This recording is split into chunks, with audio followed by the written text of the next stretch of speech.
आज हम जिन्हें भगवान शंकर की मानस पत्नी एवं भारत की दूसरी पार्वती भी कहा जाता है, ऐसे शिव भक्तानी अक्का महादेवी के जीवन चरित्र को श्रवण करेंगे। अक्का महादेवी कर्नाटक राज्य के उडुतड़ी गांव में निवास करने वाली एक उच्च कोटि की महिला संत थी, जिनका जन्म सन 1130 के आसपास माना जाता है। उन्होंने भगवान शिव के साकार तथा निराकार स्वरूप का दर्शन किया था। उनके पिता का नाम निर्मल छेटी तथा माता का नाम सुमति था। वे दोनों ही शिव के भक्त थे। एक दिन वो घर के आंगन में मस्ती से प्रभु के गीत गा रही थी, जिसका अर्थ था, मैं तो उस सुंदर के प्रेम में पड़ी हूँ। ओ मेरी माँ, कैसा है मेरा प्रियतम बता।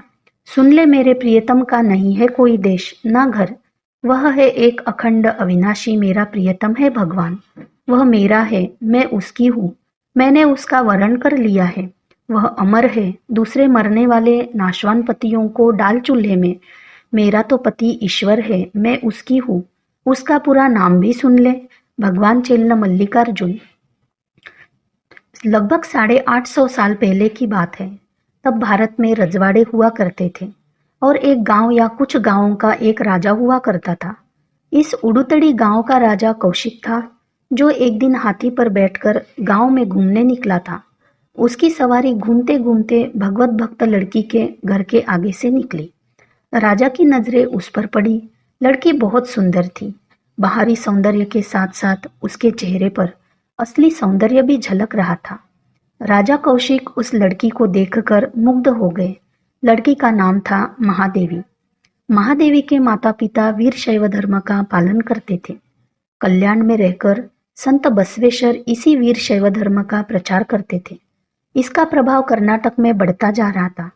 राजा कौशिक ने महादेवी के माँ बाप के समक्ष विवाह का प्रस्ताव रखा और कहा कि इसका स्थान तो राजमहल में है। ऐसी रूपवान लड़की तो मेरे राजमहल की शोभा बढ़ाएगी, इसलिए लड़की का मेरे साथ विवाह करा दो। राजा कौशिक वीर शैव धर्मी नहीं था, भवी था। जो वीर शैव धर्मी न हो तो उसे भवी कहा जाता था। लड़की के माँ बाप असमंजस में पड़ गए। महादेवी को तो शादी की इच्छा ही नहीं थी। उसने तो मन ही मन भगवान चेन्न मल्लिकार्जुन से विवाह कर लिया था। दृढ़ मनोबल वाली और परमात्मा को ही पति के रूप में स्वीकार करने वाली महादेवी ने राजा कौशिक के इस प्रस्ताव को ठुकरा दिया। राजा कौशिक क्रोधित हुआ। उसने अपने आप को अपमानित महसूस किया। उसने आदेश दिया कि जाओ, अगर वह लड़की अपनी खुशी से नहीं आती है तो उसे जबरदस्ती से लाओ और उसके माँ बाप का कत्ल कर दो। राजा का यह हुक्म सैनिकों ने लड़की के माँ बाप को सुना दिया। क्रूर राजा का ऐसा कठोर आदेश सुनकर दंपति का हृदय कांप उठा। वे डर के मारे ढीले पड़ गए।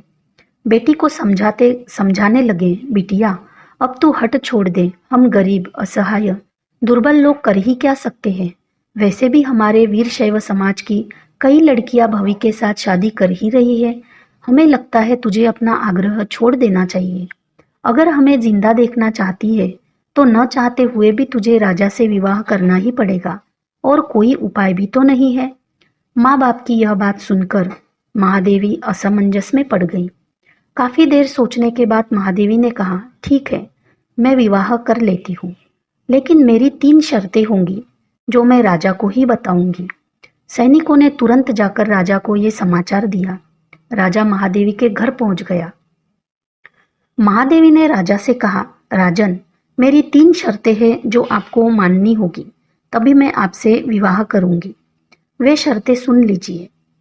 पहली शर्त, भगवान शंकर की पूजा आराधना में आप कभी मुझे रोक टोक नहीं करेंगे।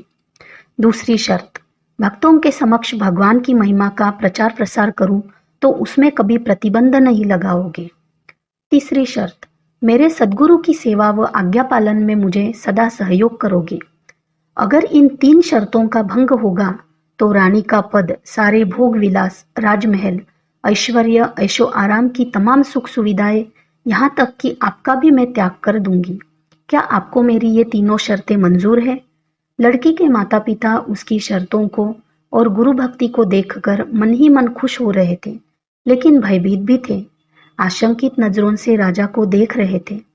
राजा कौशिक ने सभी लोगों के सामने महादेवी की तीनों शर्तों को स्वीकार कर लिया।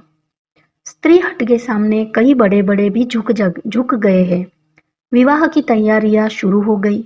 धूमधाम से महादेवी का राजा कौशिक के साथ विवाह महोत्सव संपन्न हुआ।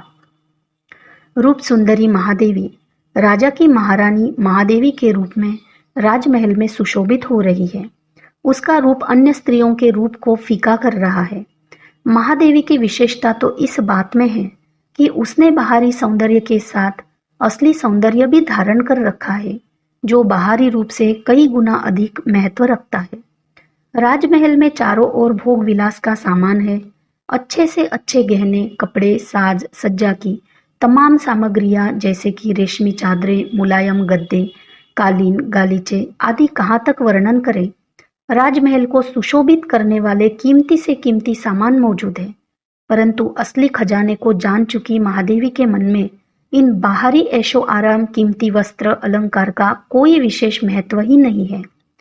जिसे भक्ति रस मिला हो उसे सांसारिक रस तुच्छ लगता है। महादेवी राजमहल में रहने लगी, परंतु उसके मन में द्वंद्व शुरू होने लगा। वह सोचने लगी, जिसने जंगल में घर बसा लिया हो वो जंगली जानवर से ही डरने लगे तो क्या होगा। उसे तो उन जानवरों से कभी भी मुकाबला करना पड़ सकता है। महादेवी को पल पल एहसास होता है कि वह ऐशो आराम, भोग विलास, विषय विकार की हिंसक जानवरों के राजमहल रूपी जंगल में पहुंच चुकी है। पर शहर के बीच जिसका घर हो उसे शोरगुल तो सहन करना ही पड़ेगा। समुद्र तट पर घर हो और लहरों से डरता रहे तो कैसे चलेगा। उसे ज्वार भाटा भी तो देखना होगा। वह समुद्री हवाओं से कैसे बच सकता है। नामुमकिन है। ठीक वैसे ही जहाँ जीवन है वहाँ रहने खाने व जीवन संबंधी समस्याओं से मुकाबला करने की परिस्थिति आती ही है। खून पसीना बहाता जा, तान के चादर सोता जा, यह नाव तो हिलती जाएगी, तू हंसता जा या रोता जा। पर भक्ति की शक्ति अनोखी होती है। राजमहल का राजसी वातावरण महादेवी की सात्विक भक्ति को रोक नहीं पाया। उसका प्रतिदिन का नियम यहाँ शुरू हो गया। हर रोज सुबह नित्य कर्म के बाद भगवान शंकर की पूजा अर्चना करना, श्रद्धा भक्ति से शिव मंत्र का जप करना और भगवत भक्ति के भजन गुनगुनाना। महादेवी के एक भजन का सार इस प्रकार है। हे नाथ, हे दयालु, हे जीवन धन, तू मेरी आवाज सुने कि न सुने, लेकिन मैं तो सुनाऊंगी निष्दिन। मैं तेरी हूँ, मैं तेरी हूँ, तुम मेरे हो। मेरी भक्ति, उपासना, वंदना, श्रद्धा तुझ तक पहुँचती है कि नहीं वह तू जाने। तू सुनता है कि नहीं मुझे उससे कोई मतलब नहीं। मेरा तो काम है सुनाना। मुझे यह विश्वास है कि हे प्रभु, तुम मेरा अहित कभी नहीं कर सकते। मैं तो चलूंगी तेरी ओर ही देखूंगी। हे मेरे चिन्ह मल्लिकार्जुन, तुम तो मेरे दिल में बसे हो। तेरे गीत गाने में, तेरी भक्ति में, तेरे स्मरण चिंतन में मुझे क्या आनंद मिलता है वह तो मैं ही जानती हूँ नाथ। महादेवी के ऐसे भक्तिपूर्ण विचारों से लोग आकर्षित हो रहे थे। उनके जीवन भी ईश्वर की ओर अग्रसर हो रहे थे। गुरु के ज्ञान का प्रभाव महादेवी के जीवन सहित औरों के जीवन को भी आध्यात्मिक उन्नति की दिशा में ले जा रहा था। महादेवी अपने महारानी पद का भी पूरा उपयोग करने लगी। भक्तों के सेवा सत्कार में धन लगाने लगी। वीर शैव संप्रदाय के भक्तों, उपासकों की 3 कक्षाएं होती है। एक साधारण श्रेणी जो शिव को माने वो शिव भक्त, दूसरी साधक श्रेणी जो अनन्य भाव से भक्ति करे व तत्परता से नियम आदि का पालन करे वह साधक, और तीसरी श्रेणी होती है महेश्वरों की जो संपूर्ण जीवन भक्ति में ईश्वर के प्रति समर्पित कर दे, वह शरण्य कहा जाता है। महादेवी ने ऐसे शरण्य भक्तों के लिए अन्न क्षेत्र खोल दिया। अन्नदान महादान, जो आए खाए, नित्य भगवान का प्रसाद पाए। हर रोज सत्संग समारोह शुरू हो गया। मिलजुल कर सभी कीर्तन भजन गाते, अपनी साधना भक्ति के अनुभव सुनाते, बाद में भोजन प्रसाद पाते। हर रोज सत्संग, हर रोज भंडारा। भक्तों की तो मौज ही मौज हो गई। भगवत भक्ति का प्रचार प्रसार जोर शोर से होने लगा। दूर दूर तक ख्याति फैलने लगी। संतों व भक्तों की जमातें आने लगी। एक बार बहुत दूर से एक महेश्वर महादेवी से मिलने आए। महारानी होकर भी रोज साधु संतों से मिलने, उनकी आगतम स्वागतम करने से राजा तंग आ ही चुका था। अब राजा कौशिक का माथा ठनका। क्रोध के मारे उसका मानसिक संतुलन बिगड़ गया।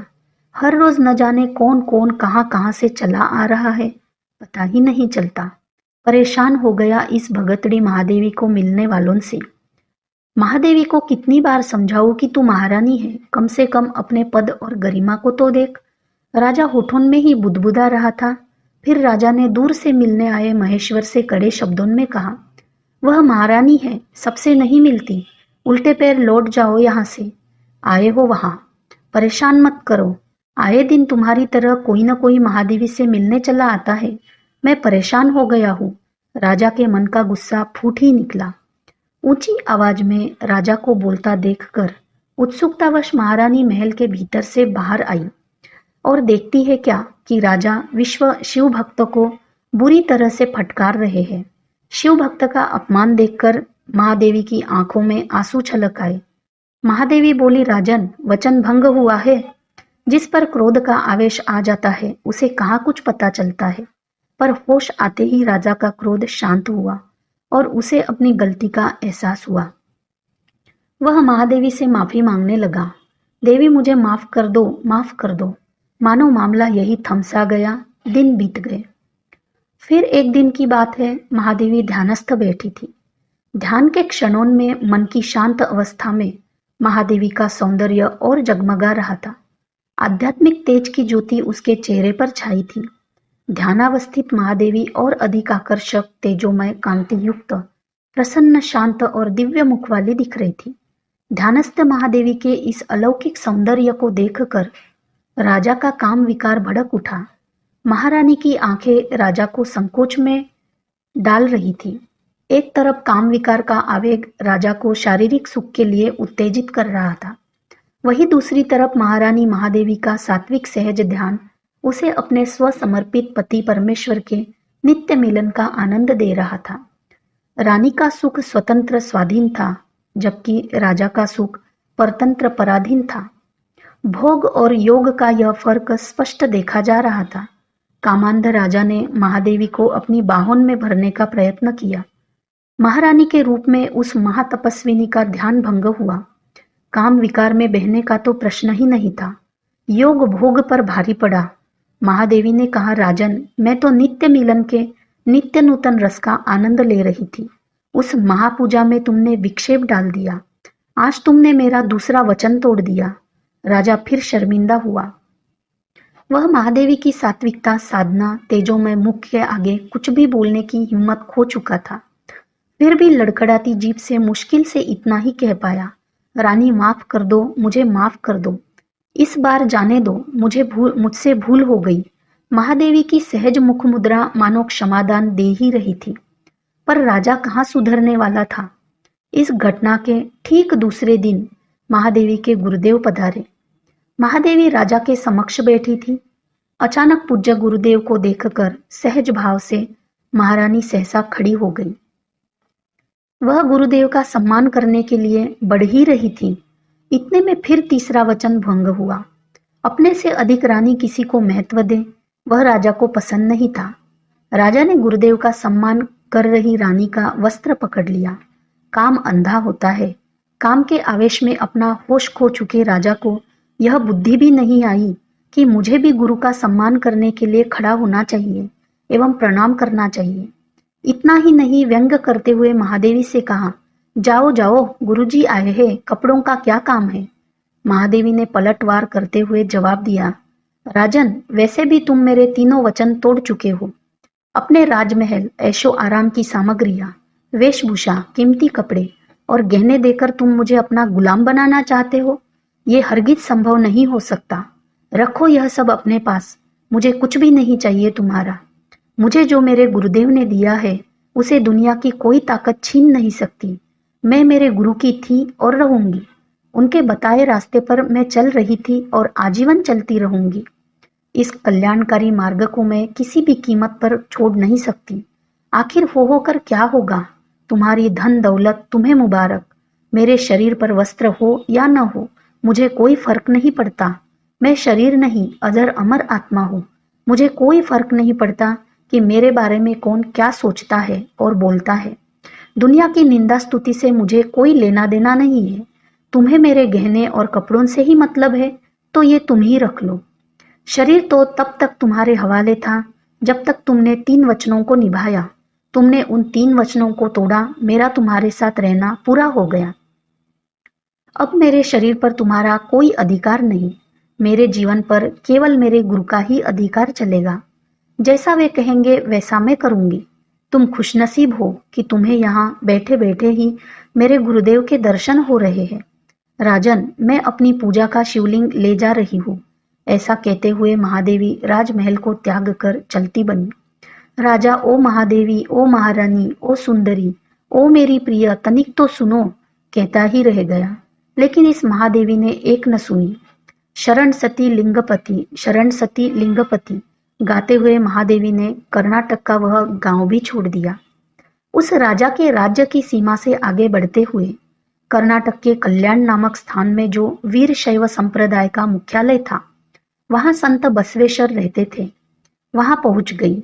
रास्ते में अकेली एक नारी को जाते देखकर यह कौन युवती जा रही है, उसके नाम के बारे में पूछते तो वह यही कहती, शरण सती लिंगपति, मतलब जिसने भगवान की शरण ली है ऐसी भक्त सती स्त्री है और भगवान शिव उसके पति है। संत बसवेश्वर और महायोगी अल्लामा के दर्शन करके महादेवी अपने को धन्य महसूस करने लगी। कई महापुरुषों ने महादेवी की हिम्मत, भक्ति में दृढ़ता, ज्ञान प्राप्ति की रुचि, विवेक, वैराग्य और त्याग को देखकर प्रशंसा की। संत बसवेश्वर ने कहा, महादेवी, तुम श्री शैलम जाओ, वहां भगवान श्री मल्लिकार्जुन ज्योतिर्लिंग के दर्शन करो, वहीं पर रहकर साधना और तपस्या करो।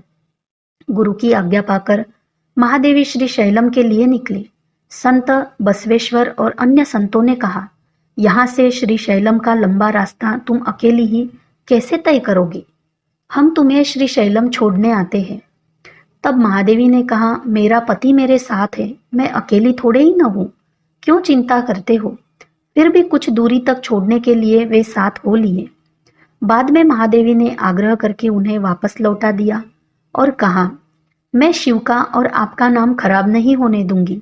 अकेली हूं तो क्या हुआ, रास्ते में आने वाली तमाम तकलीफों और जीवन में आने वाली तमाम मुसीबतों का हंसते खेलते मुकाबला कर लूंगी। आपकी कृपा मेरे साथ है, निश्चिंत रहे। गुरुदेव, आपके नाम और यश पर किसी भी प्रकार का कोई इल्जाम नहीं लगने दूंगी। अपने धर्म और आपकी महिमा को सदा आगे बढ़ाती रहूंगी। फिर महादेवी अकेले ही श्री शैलम पहुंच गई। वहां अपने प्राण प्रिय इष्टदेव भगवान मल्लिकार्जुन महादेव के दर्शन करते ही उसे हृदय में विलक्षण शांति एवं शाश्वत सुख का अनुभव हुआ। जैसे गोपियां कृष्ण को सर्वस्व मानती थी, ऐसे ही महादेवी ने महादेव को ही पति मानकर उन्हीं के लिए जीना, उन्हीं की यादों में तड़पना, उन्हीं से मिलने की अनुभूति करना और उन्हीं के बारे में लोगों से बातें करना, इसी को अपना जीवन क्रम बना लिया। सभी लोग उन्हें अक्का महादेवी के नाम से जानने लगे। अक्का महादेवी ने जो कुछ गाया, गुनगुनाया, जो कुछ वचन कहे या लिखे, वे कन्नड़ भाषा में पुस्तक रूप में प्रकाशित भी हुए हैं। उनके कन्नड़ भाषा में कहे गीतों, पदों, दोहों, साखियों या वचनों का अर्थ कुछ इस प्रकार है। हे भूख मत मचल, प्यास तड़प मत, हे नींद मत सता, क्रोध मचा मत उथल पुथल, हे मोह पाश अपने ढीले कर, लोभ मत ललचा मुझे, हे मद मत कर मदहोश, हे ईर्षा जला मत मुझे, ओ चराचर मत चूक अवसर, आई हूँ संदेश लेकर चेन्न मल्लिकार्जुन का। हे मेरे जूही के फूल जैसे ईश्वर, मंगवाओ मुझसे भीख और कुछ ऐसा करो कि भूल जाऊं अपना घर पूरी तरह, झोली फैलाऊं और न मिले भीख, कोई हाथ बढ़ाए कुछ देने को तो वह भी गिर जाए नीचे, और यदि मैं झुकूं उठाने तो कोई कुत्ता आ जाए और उसे झपट कर छीन ले मुझसे। पहले वचन में महादेवी ने भूख, प्यास, क्रोध, मोह, लोभ, मद, ईर्ष्या पर नियंत्रण रखने और भगवान शिव का ध्यान लगाने की प्रेरणा दी है। दूसरे वचन में ईश्वर के सम्मुख संपूर्ण समर्पण का भाव है। महादेवी चाहती है कि वह सांसारिक वस्तुओं से पूरी तरह खाली हो जाए, उसे खाने के लिए भीख तक न मिले। शायद इसी तरह संसार उससे छूट सके। मंद मंद हवाओं का स्पर्श मेरे प्रेम को और तीव्र कर रहा है, और रात्रि में ये पूर्णिमा की चांदनी तो प्रियतम से मिलने के लिए मेरे दिल को मानो जला सी रही है। ओ भगवान, कहाँ तुम चले गए? कब मिलोगे? मंग, मंगल भी तू है, जंगल भी तू है। जंगल के पेड़ों में डाल डाल पात पात भी तू ही तू है। मेरे प्यारे, तू ही तू, तू ही तू। जंगल में पशु में, किल्लोल करते पक्षियों में तेरी झांकी। हे महादेव मल्लिकार्जुन, तेरा असली स्वरूप कोई विरला ही जाने। अक्का महादेवी तोते से कहती है, तू इतना मीठा बोलना कहाँ से सीखा? तुझे किसने सिखाया? अरे कोयल, तुझे इतना बढ़िया गाना किसने सिखाया? मोर, इतना बढ़िया नाचना किसने सिखाया? बता देना, बता भी तो दे। हाँ, मेरे पति ने सिखाया है तुम्हें इतना बढ़िया। अरे कोयल, अरे मोर, सच कहती हूँ, मेरे स्वामी से ही तुम इतना बढ़िया गाना और नाचना सीखे हो। मेरे पति कितने सुंदर, कितने बढ़िया है। ओ महादेव, मैं तेरी हूँ महादेवी। मायरी, उस अगम अनंत अकाल अविनाशी सुंदर सलोने से हो गया है प्यार। मायरी, सुन रही माई, सुन रही उस अखंड निडर अजूनी सुंदर सलोने से हो गया है प्यार। मायरी, जात न पात उसकी उस अगम असीम सोहने से हो गया है प्यार। मायरी, भाड़ में जाए दूसरे पति, चैन्न मल्लिकार्जुन पति मेरा सुंदर सलोने से हो गया है प्यार मुझे माई। कैसा अखुट प्रेम है अक्का महादेवी का। धन्य है अपने इष्ट के प्रति ऐसी अनन्य निष्ठा। इधर राजा कौशिक की मानसिक स्थिति खराब हो गई। उसने भी वीर शैव धर्म अपना लिया, यह सोचकर कि ऐसा करने से रूठी हुई सुंदरी मुझे वापस मिल जाएगी। राजा ने गले में शिवलिंग लटका लिया, शरीर पर भस्म लगा ली और वीर शैव धर्म से जुड़े हुए संतों से गिड़गिड़ाने लगा। कुछ उपाय करो, मेरी रूठी हुई महादेवी को वापस बुलवा दो। कोई उपाय बताओ जिससे वह वापस आ जाए। उसके नाराज रहने का कोई कारण नहीं। देखो, मैंने भी वीर शैव संप्रदाय अपना लिया है। महादेवी को कहो कि वह वापस आ जाए, मेरे साथ रहे। संत महेश्वर तो दयालु होते हैं। राजा को गिड़गिड़ाते देखकर कुछ संत चल पड़े महादेवी को मनाने के लिए। महादेवी ने उन संतों से प्रार्थना की कि जिस विषय विकार भोग विलास के दलदल को छोड़कर मैं बाहर निकली हूँ, क्या उसी दलदल में आप मुझे वापस डालना चाहते हैं? इस दुर्लभ मानव शरीर को मैं बर्बाद करना नहीं चाहती। अक्का महादेवी प्रार्थना कर रही है, हे नाथ, मैं पहाड़ पर आई हूँ, पर तेरी माया इस निरंजन एकांत पहाड़ तक चली आई है मेरे पीछे। माया इस घोर जंगल में भी क्यों पीछा नहीं छोड़ती? हे नाथ, मुझे अपनी माया से बचाओ। मैं तुझसे नहीं, तेरी माया से डरती हूँ। बड़ी भूल भुलैया है तेरी माया, मुझे उससे बचा लो। जो महादेवी को समझाने चले थे, वे दृढ़ प्रतिज्ञ अक्का महादेवी की दृढ़ता को देखकर वापस लौट आए। राजा कौशिक निराशा में डूब गया। यह आखिरी दाव भी वह हार चुका था। उसके पास आत्मग्लानि एवं पश्चाताप के सिवा कुछ बचा ही नहीं था। पीड़ा सहन करने के अलावा और कोई चारा भी तो नहीं था। असीमित इच्छाएं, अनगिनत आकांक्षाएं, सदैव असंतुष्ट आज के आधुनिक मानव का मन आध्यात्मिक मूल्य, आत्मसंतोष के आनंद व ज्ञान भक्ति वैराग्य के विलक्षण सुख की शायद कल्पना भी नहीं कर सकता। लेकिन भारत की कुछ नारियों ने भक्ति के इसी अलौकिक वैभव को घोर असुविधाओं के बीच भी प्राप्त करके मानो हमें आश्चर्यचकित सा कर दिया है। चाहे उन पर दुनिया ने कितने ही इल्जाम लगाए, कितनी मुसीबतें दी, पर उन्होंने कभी फरियाद नहीं की। हंसते हंसते दुख सह लिए।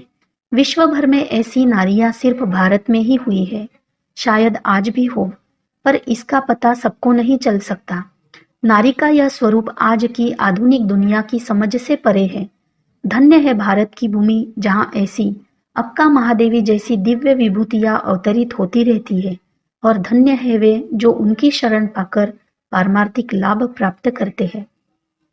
अक्का महादेवी की साधना तपस्या जिस स्थान पर हुई है, उस गुफा में जाने का सौभाग्य परम पूज्य संत श्री नारायण साईं जी को भी प्राप्त हुआ था। श्री शैलम में श्री मल्लिकार्जुन के दर्शन भी उन्होंने किए थे।